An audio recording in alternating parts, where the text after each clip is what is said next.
So mean, the concept of mean, we talked about it before. Mean is an average. Mean is the average. It is the concept that you would add, you would count, and then you would divide. You add your values together, you count how many values there are in that data set, and then you divide by that number. Okay, it is the best form of representation as long as we don't have any outliers. Who knows what an outlier is when I say an outlier? Angel? It's all the way like at the end, it's like away from like the group. It's away from the group. That's a perfect thing. Think of an outcast.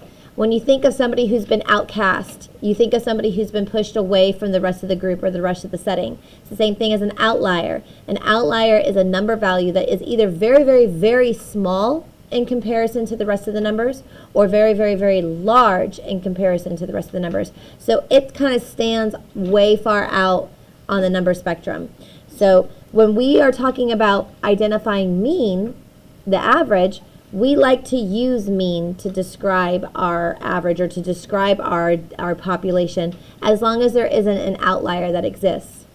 So for example, if I put you in a group project and I've got Vincent and I've got Michael and I've got Eileen and I've got Yara, they are in a group. And Vincent and Michael and Eileen, they all get 100s. And Yara gets a 0. So I'm going to go, okay, well, hey, if I take the average, then their group average is going to be a 75.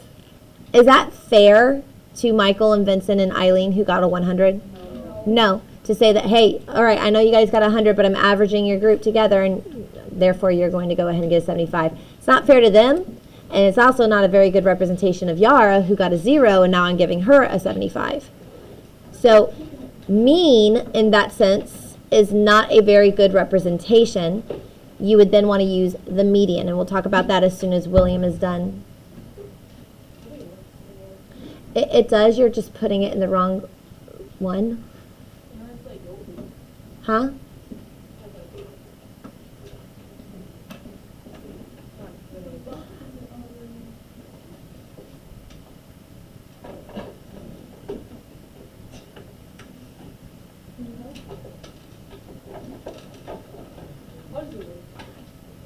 Do you have lead on it?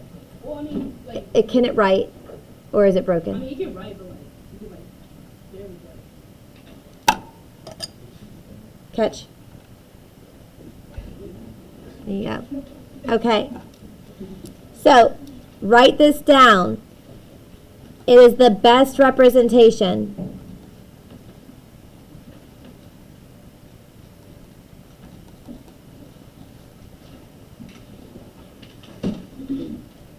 As long as there is no no outlier, sorry. As long as there are no outliers. So you don't want a value that's going to be way, way, way, way smaller than the rest of the data set, or way, way, way, way, way bigger than the rest of the data set.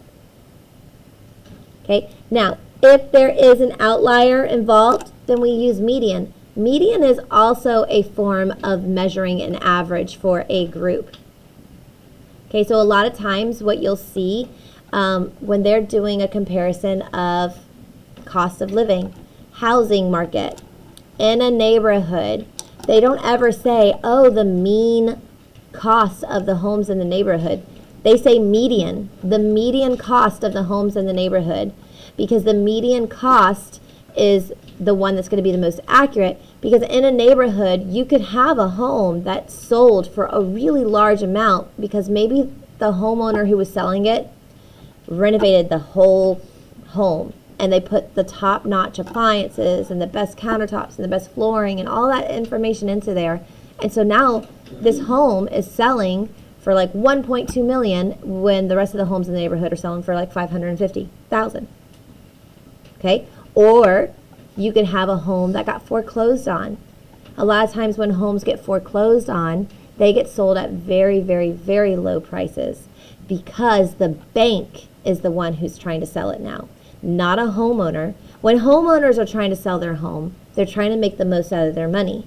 But when a homeowner has to foreclose on their home, it's because they can't make the payments on the home anymore. So the bank buys the home back. That means the bank is just trying to get rid of the home as quickly as they can. So they sell it for a very low price. A lot of times these foreclosed homes also don't have a lot of good stuff about them. So maybe there's a lot of damage in the home or something happened to the home. So the banks just want to get rid of it. So foreclosed homes bring down prices in the neighborhood if you're basing it on average. So that's why when you're looking at buying a home, they always indicate to you what is the median home price in the neighborhood, okay? Because homes have outliers. So now how we find the median. The idea of finding the median is that you have to put it in order from least to greatest. That's the number one important thing. You got to order from least to greatest.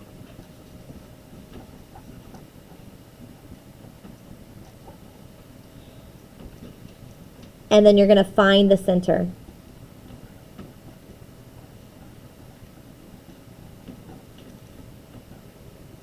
You order it from least to greatest, and then you find the center value, meaning you cross off the ends and you keep crossing them off until you come down to a single center value. Now, if there are two centers, what did we say we had to do? Add and divide, not subtract. You add them together and then divide it by the 2. So you're trying to find what's the center of the two centers. So if there are two centers,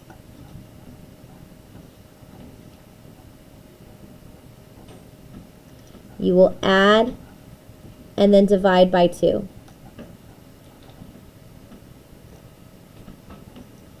If you find that you've got two centers, you're going to add and then divide by 2. And like I said before, if there is no outlier, mean is the best form. If there is an outlier, median is the best representation.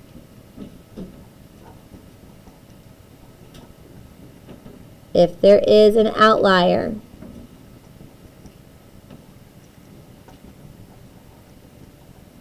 median is best representation.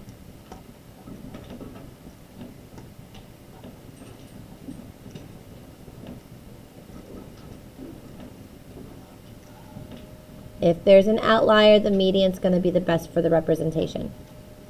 Okay, now mode. Mode we don't really talk a whole lot about.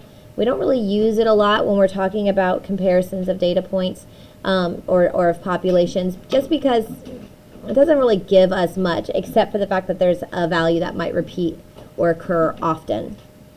Okay, so again, it's what occurs the most often, and the thing that's important to remember is that not every population has a mode. If there isn't a number that repeats more than others, then there is no mode. And sometimes you might have more than one mode. Maybe you've got 2 or 3 numbers that repeat the most together. They repeat the same amount together. So then you might have more than one mode. So let's write that part down. You don't always have a mode.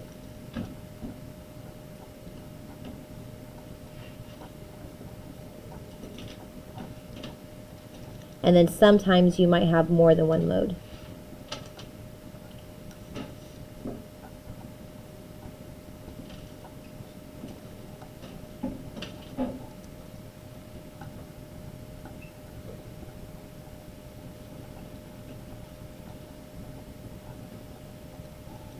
Not always guaranteed to have a mode, and sometimes you'll have more than one. Now, these 3 things that I just identified to you, mean, median, and mode, we call those measures of center because it's relying on an average or a centered value for the most part. So what I want you guys to do is just right here, do like a little swoopy bracket line here, and off to the side, write measures of center.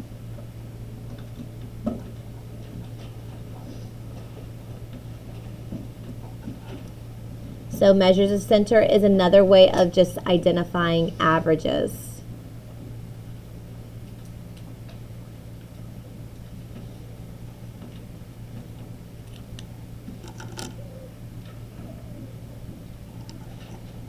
Now right below here, range and interquartile range kind of do the same thing, a little swoopy thing. These are called measures of variation or measures of variability.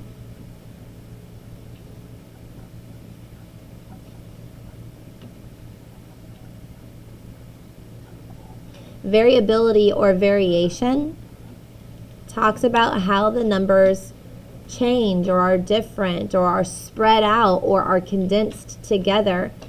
It's focusing not on centers, not on averages, but on consistency. So it's important to have an understanding of not just how well something performs, but how consistently does it perform at that rate, right? So when we're talking about students, if I've got a student who is scoring a 50 on one assignment, and then a 62 on another assignment, and then a 98 on another assignment, and then a 74 on another assignment, and then a 100 on another assignment, do I have an idea of how they're going to do on the test? No, because they're all over the place. They're very spread out. They're low, they're high, they're low, they're high. It's just they're wishy-washy, right? They can't make up their mind. Do they know the material? Do they not know the material? So it's all over the place. So that means that their variability is very big. They have a large spread of variability or a variation. Okay, not consistent at all. Low consistency, large variability. But if I've got a student who is always scoring in the 90s on assignments, do I have an idea of how they're going to do on the test? Yeah, because their data is more closely compact and they don't have a large spread. They are more consistent. More consistent means that you can make a better prediction on how that student's going to perform. Okay? Again, I focus on students because you guys are right here, but this is a concept that's used in every form of data collection. Okay? All right. So our forms of variability, when we're looking at it, we're looking at range, which is the highest minus the lowest. It's the spread of the data set. Okay, the difference between your minimum and your maximum. So again, we just say high minus low. Highest minus lowest. And then you've got your interquartile range. So in an interquartile range, we use that for, typically you look at that in a box and whisker plot, where you're taking what we call the upper quartile or your third quartile, and you're subtracting your lower, which is your first quartile. Your second quartile, and I've had a lot of people ask that before, well, why do we say third and first? Where's the second quartile? Your second quartile is another name for median. Your median is your second quartile when you're talking about a data set. Kyle and Sophia. So the interquartile range is just the subtraction of your quartiles. We also call it the IQR because we're lazy. We don't like to write it all out all the time. So interquartile range, IQR. And when you're looking at it from a box and whisker plot, it's the length of the box.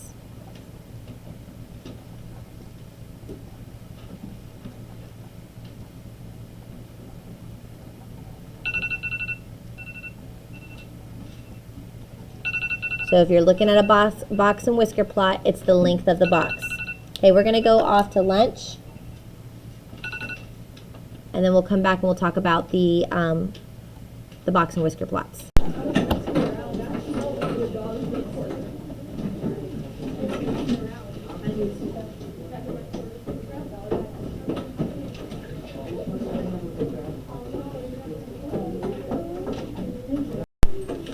All right, let's go ahead and discuss the box and whisker plots. Taking a look here, this is a box and whisker plots setup. Okay, what we have for a box and whisker plot is you've got a display of 5 pieces of data. So the only thing that you know from the actual data set is the largest and smallest numbers. These ends right here. So the very start of your box and whisker plot, that is called your lowest point or your minimum.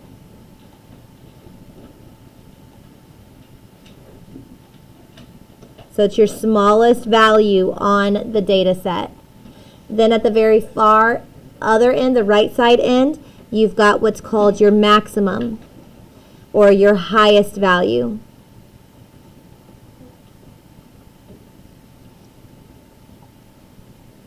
So we don't know any of the other values in the data set. We don't even know how many values are in the data set.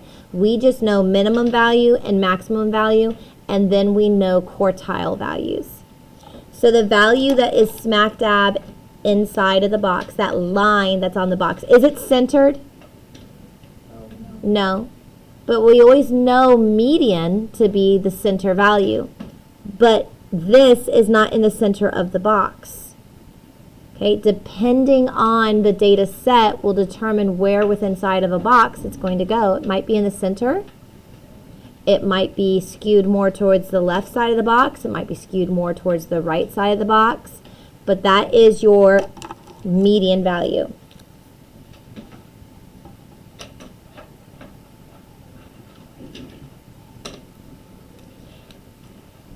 Then you've got your quartiles. You've got your first quartile or your lower quartile, and then you've got your third or your upper quartile. Okay, so this value right here is our first quartile.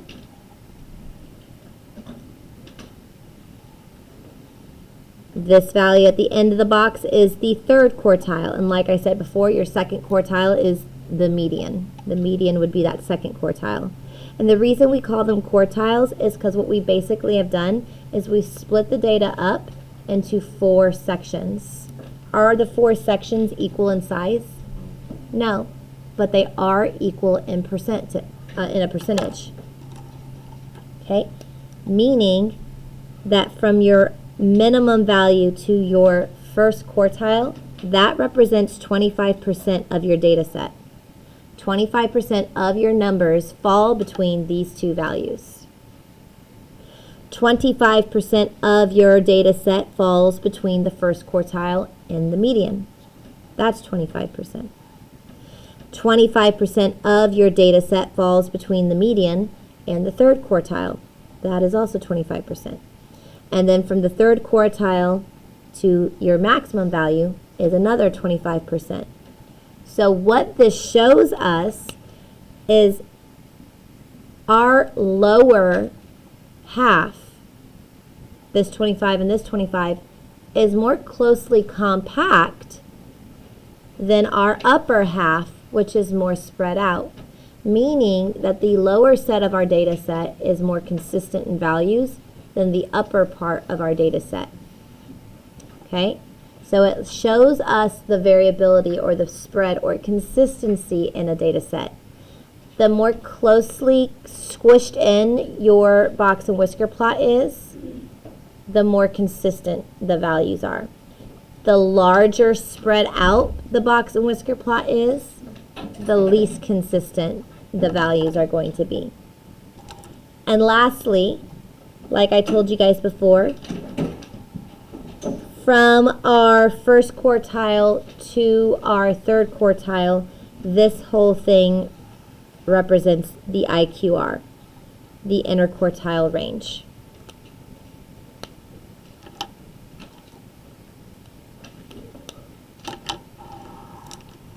Okay, so we know our minimum value and our maximum value, our highest and lowest. We know what our medians are. Our medians are the line that's inside of the box. We have an understanding that the size of the entire box represents the interquartile range. Okay, the size of all the whiskers from left whisker to right whisker would be the range itself. So let me go ahead and put that down too. From here all the way to here, that's going to be the range.